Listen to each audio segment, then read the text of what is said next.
Всем привет, друзья! Представляем вам 7 интересных кинофактов.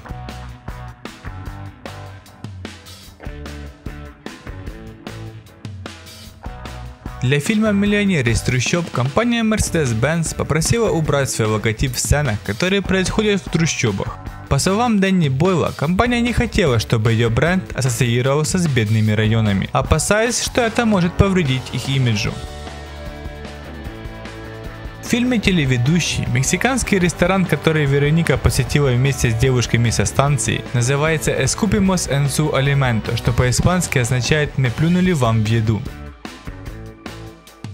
В сцене 40-летний девственник, где Энди отрывает волосы с груди, чтобы снять эти кадры, потребовалось 5 камер. С груди актера Стива Карелла волосы отрывали по-настоящему. Перед съемками сцены актер сказал режиссеру: «Все должно быть по-настоящему. Будет не смешно, если мы будем имитировать или сделаем спецэффект. Зритель должен видеть это по-настоящему».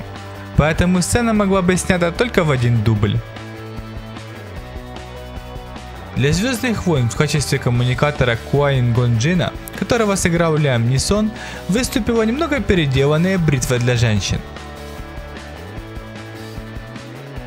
Побег из Шоушенка. Изначально роль Томми Уильямса, молодого оболтуса, которого Энди Дюфрен заставил учиться и которого позже приказал убить директор тюрьмы, предназначалась Брэду Питту.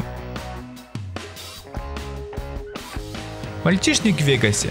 Для тех эпизодов, где Стю не хватает зуба, актеру Эду Хелмсу не пришлось ничего маскировать. Дело в том, что взрослые резцы у него так и не выросли, так что оставалось только снять искусственный зуб на время съемок соответствующих сцен. Маска убийцы для фильма «Крик» была вдохновлена картиной Эдварда Мунка с одноименным названием. Всем спасибо за просмотр, кому было интересно, ставьте лайк и подписывайтесь на канал.